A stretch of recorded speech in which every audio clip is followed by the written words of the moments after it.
Today I'm honored to have my next guest share her story with us today. Please welcome Mackenzie Drazan. Mackenzie, thank you so much for coming on the show. Thank you so much for having me, Andrea. It's such an honor to be here. Oh my gosh, thank you. So I always start the show with a question. What do you believe? I believe that everything happens for a reason. And a driving force in my life has really been this belief. My life has taken so many different twists and turns, some of them exciting, some of them very excruciating. And it's this belief that everything happens for a reason that has really helped guide me through these difficult times and helped me not see these events as earth shattering, even though they feel like my world is being flipped upside down, but instead as guiding moments that help push me towards the path that I'm supposed to be on. Wow. So your story is an incredible story, and I'd love to if you don't mind sharing this incredible tough time that you've had, and really what brought you to do what you do, which is being the CEO and founder of your company, and helping bring more awareness to mental health and how we access mental health.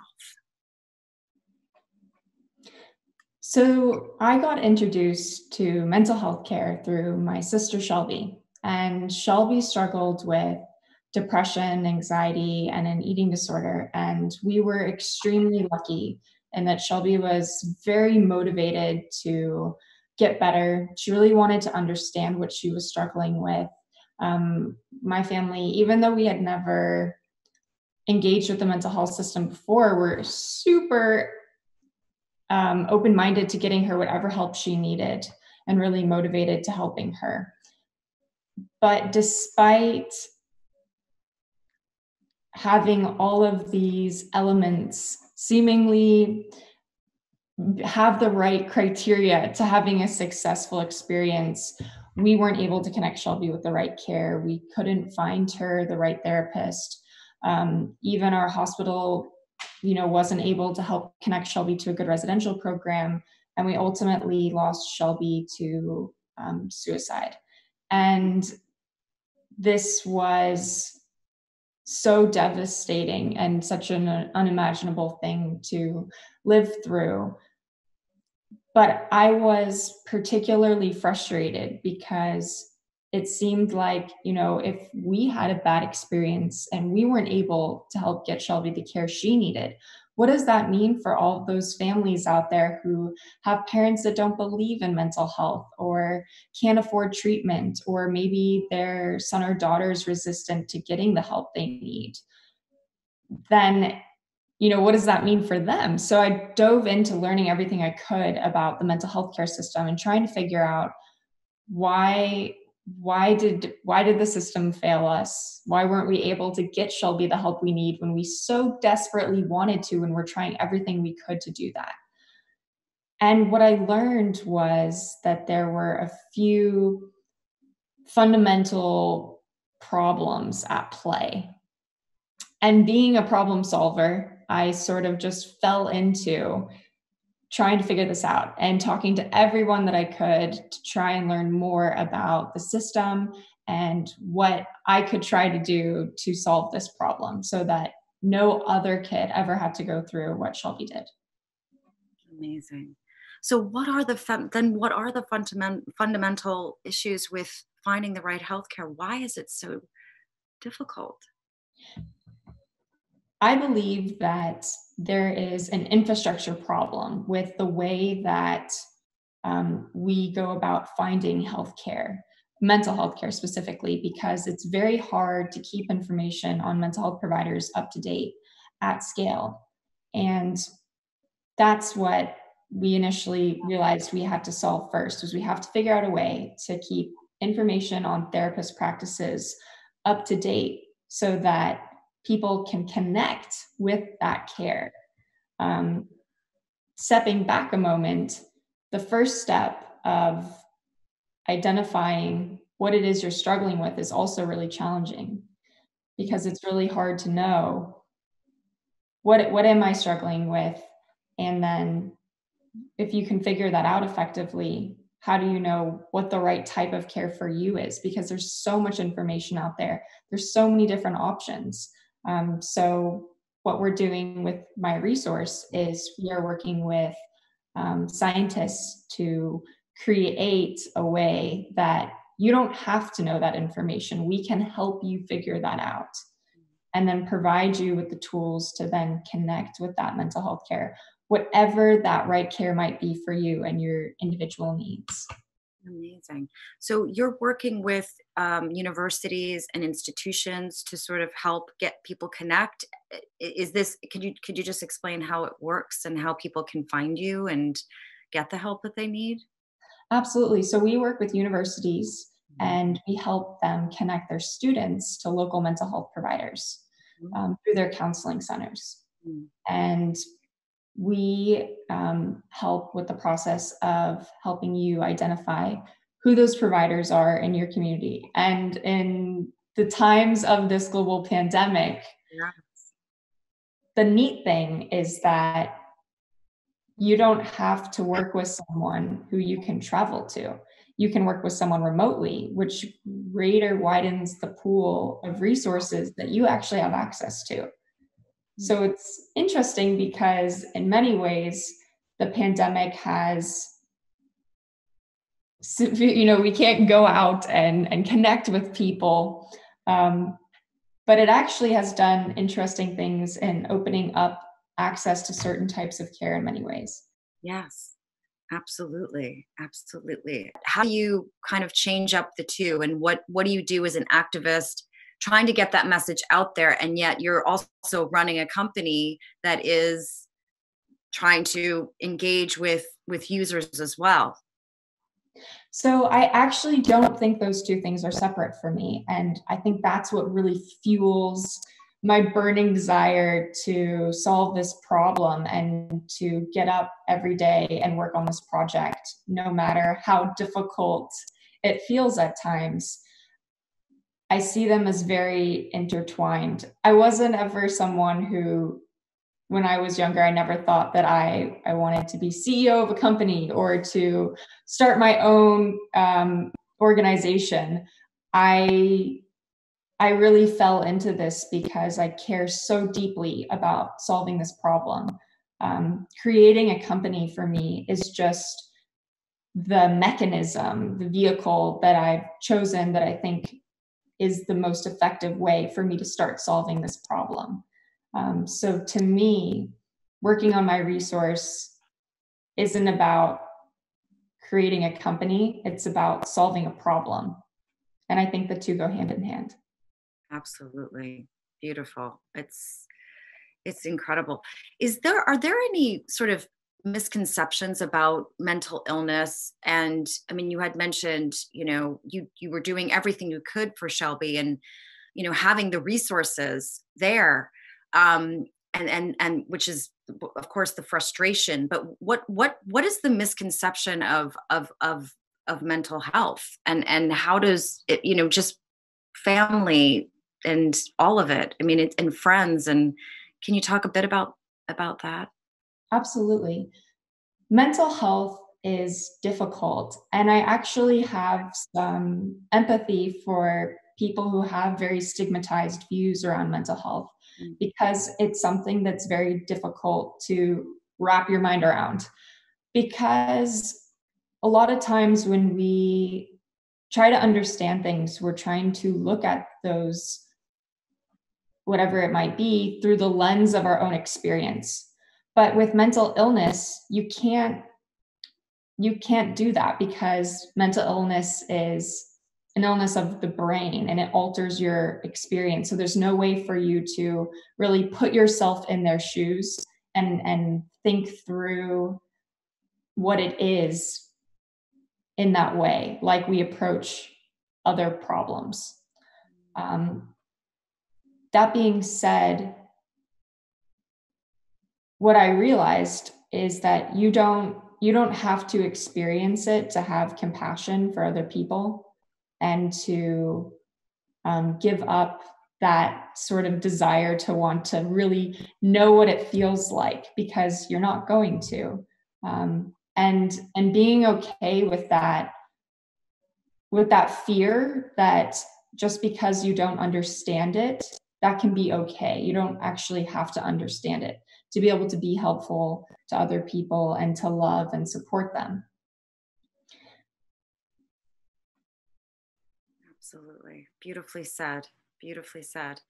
What would you like to see happen in the landscape at this point with mental illness and how we as a country handle it? I think we need to start thinking about mental health and physical health, not as two separate things, but as the same. They're very interwoven, very interconnected. And I think we're starting to shift towards that. And I think it's a beautiful time for mental health because we are starting to think of these two elements more as one. Mm-hmm. And particularly right now during the coronavirus and this pandemic that we're all living through, it's incredible because we're all starting to talk about our mental health. We're starting to talk about loneliness, which is something that previously had been very stigmatized, but now we're all experiencing it together, and it's becoming something that's okay to talk about. And the thing about stigma is that stigma really ends when conversations start. Absolutely. Oh my gosh, it's so true. Absolutely. And I love that you said that it's true that during this very difficult time of COVID, mental wellness is coming out more and more because it shines a light on how we are dealing with things and how we deal with each other and what it's like to be confined, and things come up. A lot of very uncomfortable feelings come up. Have you seen a big spike in, how has that affected your business and your company, MIResource?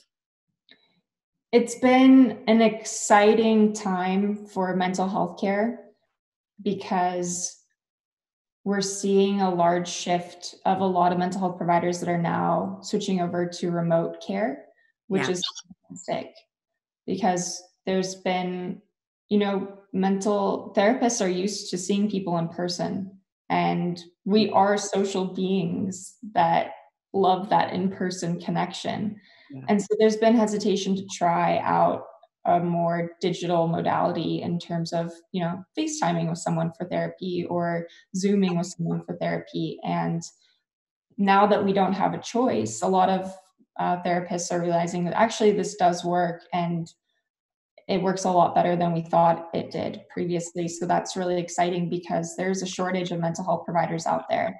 And there are lots of people in rural areas that, would have to drive multiple hours in order to get to the nearest therapist, regardless if that therapist actually had availability for them or were the right match. Right. So for them, they don't have that option, that luxury of being able to choose in person or remote. So this shift towards remote care is really exciting. Wonderful. No, it is exciting. I'm just wondering, hearing you, you're accomplishing so much, and it's really beautiful. You're really doing such incredibly important work. Do you have any advice for I always like to ask this question because it's like advice for your younger self, and you're so young. So, I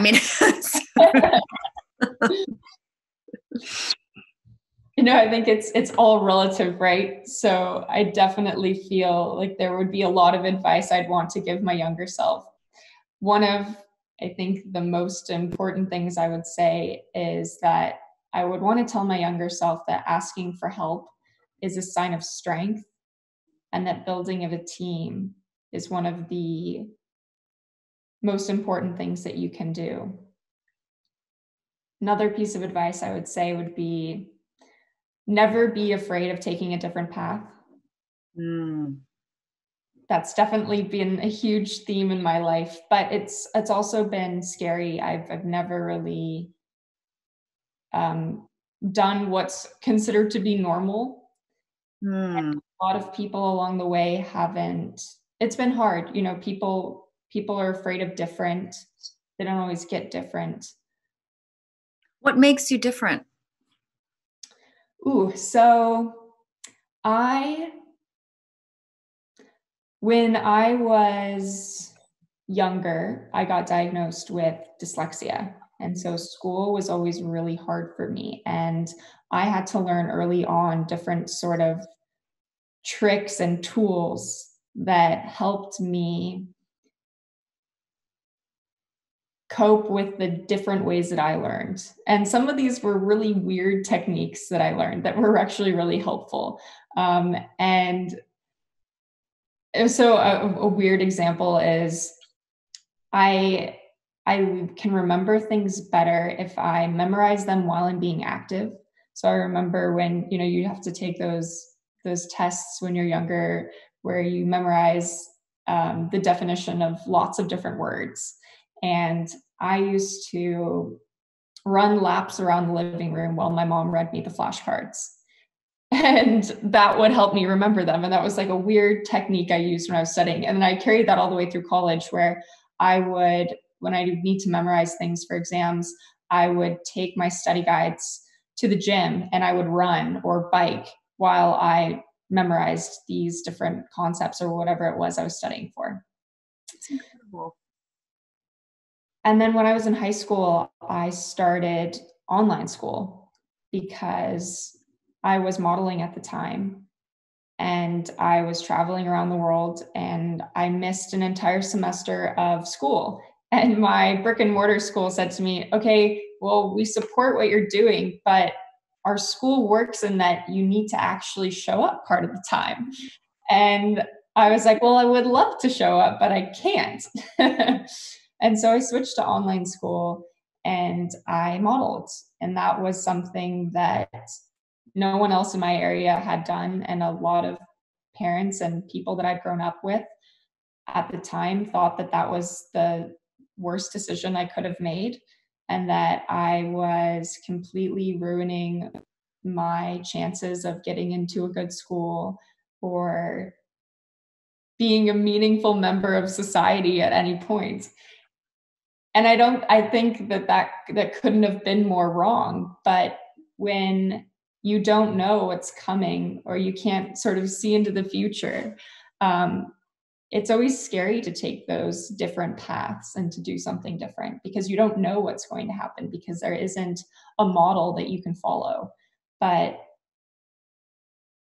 I look back and I see that when I chose the different path has always been the best decision I ever made.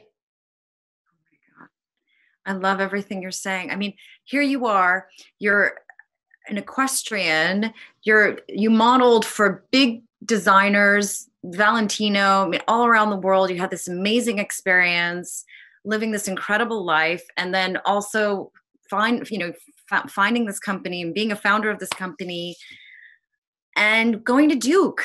I mean, you got into an excellent school. So it just goes to show you that, yeah, you know, all the naysayers and the people who were judging you, I'm sure, are incredibly proud of you. Thank you. Thank you. Well, I know I am so proud of you, and I'm so honored to call you a friend. For this third season, it's all about the future. It's about, okay, we're in this now, but what are we going to do later? And you're such a role model. You are such an amazing, I mean, seriously, I get chills and I want to cry, because like I look at you and I see you're going to, you know, speak at TED, you're going to do all these amazing, I mean, I know you've already done a lot of that stuff, but like, I mean, you're like really, you're going in amazing large stages and going to do incredible things and are doing incredible things. And it's just an honor to chat with you about all of this. I really feel like I mean, is there anything that you wanted to mention that maybe you haven't mentioned? one of the ways that I have found is the best way to really understand what someone was going through without having experienced it yourself is to hear other people's stories and to learn from those who have struggled. Because even if you haven't been through it yourself and you can't put yourself in that mindset, we can learn from others of what would be helpful. And sometimes the best way to help someone is to just listen and let them tell you what works best for them. And that was really the inspiration behind starting TEAM. MyTeam.org is an organization I started after Shelby passed away, because there was so much information that I wish I could have gone back and told myself from the beginning. Now that I had so many realizations that finally clicked, and I wanted to create a platform for other people who have struggled, or brothers and sisters who have supported someone who's struggling, to be able to share their knowledge and what they've learned, so that we can all, as a community, learn how we can better support each other's mental health. Oh, that's incredible. So how does the platform could you just explain how the platform works? Absolutely. So myteam.org is a website that you can go to, and it acts as like your pocket guide to learning what to say and what you can do to help somebody who's struggling. And through our Instagram, My Team Social, is where we share people's stories about their experiences struggling with mental health and what they wish someone had done to better support them, or what somebody did that was really helpful. Can you just give us a bit of I mean, you were saying earlier about listening, just listening. Are there other suggestions and advice that maybe you could give people right now who may know someone or going through it themselves? I mean, is there anything that you can add? Don't be afraid to reach out and to say, I love you and I'm worried about you, and I wanted to let you know that I'm here for you and I want to support you, and tell me how I can be supportive. I think so many times, and I know with myself, even when Shelby was struggling, there were moments when I so badly wanted to say something, but I was so afraid of saying the wrong thing or triggering Shelby. And I remember one day we were lying in her bed together, and I was upset, and I was saying to Shelby, I feel like I'm such a bad sister because I never know what to say, and I'm so afraid of saying the wrong thing. And then she turned to me and said, no, actually, you don't need to say anything. The fact that you're here right now and that you love me and that you want to be there for me, that's what means the most. You don't have to say anything. And that was like, poof, this light bulb moment for me. And I always think back to that moment whenever I'm worried or don't know what to do. I'll just say that. Oh my God, that's a beautiful story. And I'm just thinking, in terms of the aftermath, and so many questions, like you said, that go through your mind about, oh, I could have done this, I could have said this. How do you cope with that? I think the could have, would have, should have game is it's a dangerous game to play with yourself, because there's nothing that you can do at that point. Everything has been done. And I always find that it's important to focus on what is in your control and what you can do about it now, because there's nothing that can be done to erase the past. We can only learn from the mistakes that we have made, but we can't fix them. Exactly. No, but that's something that is so powerful to hear, because I'm sure people are always walking around with that guilt, but you did everything you could do. And it's just like you said, Shelby's with you. I mean, she's around you all the time. And I, chills all over because, and we've talked about this quite a lot, and to talk about the spiritual aspect of it. Of course, I could talk about it all day long. I know you can too, because they're never gone. Yeah.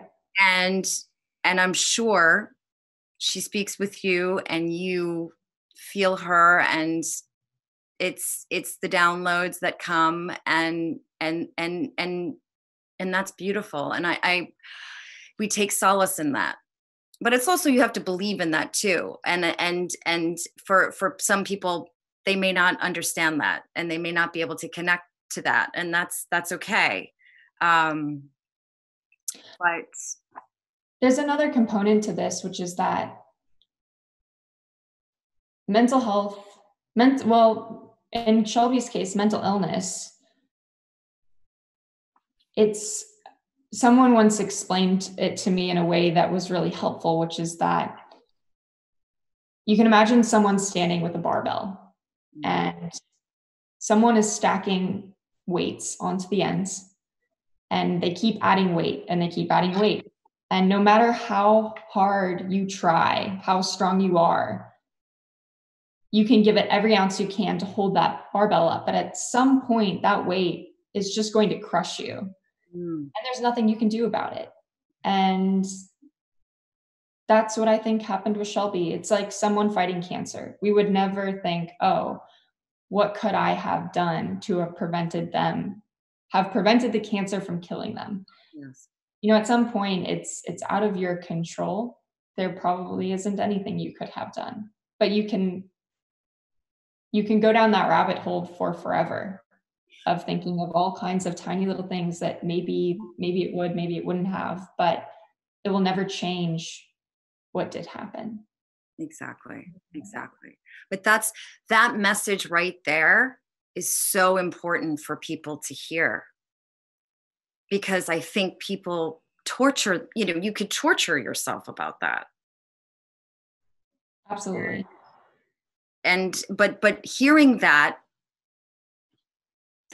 going to help so many people who have gone through this. I think it actually ties back to, what do I believe? I believe that everything happens for a reason. Yes. And when you can shift your mindset from feeling like the world failed you, the universe failed you, a person failed you, to this is a pivotal moment where I can take what has happened and I can make it a learning experience for myself, or I can use it as that nudge to put me on my path. Yeah, absolutely. You are such an inspiration, and exactly what this podcast is about. Oh, Andrea, you're too kind. Honestly, I'm melting. I'm melting. I'm just so overwhelmed. Sorry. Hugs through the computer. Sorry that I cried. Never apologize for crying. Anyway, but I'm really grateful. I'm really, really grateful. No, I'm so grateful. I think the work you're doing is amazing and super important and powerful. And it's just a treat to get to be a part of that. Thank you so much. Thank you. This episode with Mackenzie Drazan really spoke to my heart, as I'm sure it did all of yours. If you or anyone you know are having thoughts of suicide or are depressed, here are the following resources to get some help. myteam.org, MIResource.com, and that's spelled MIResource.com. Crisis text hotline, text HOME to 741-741. Child Mind Institute, and seizetheawkward.org. Thank you for listening.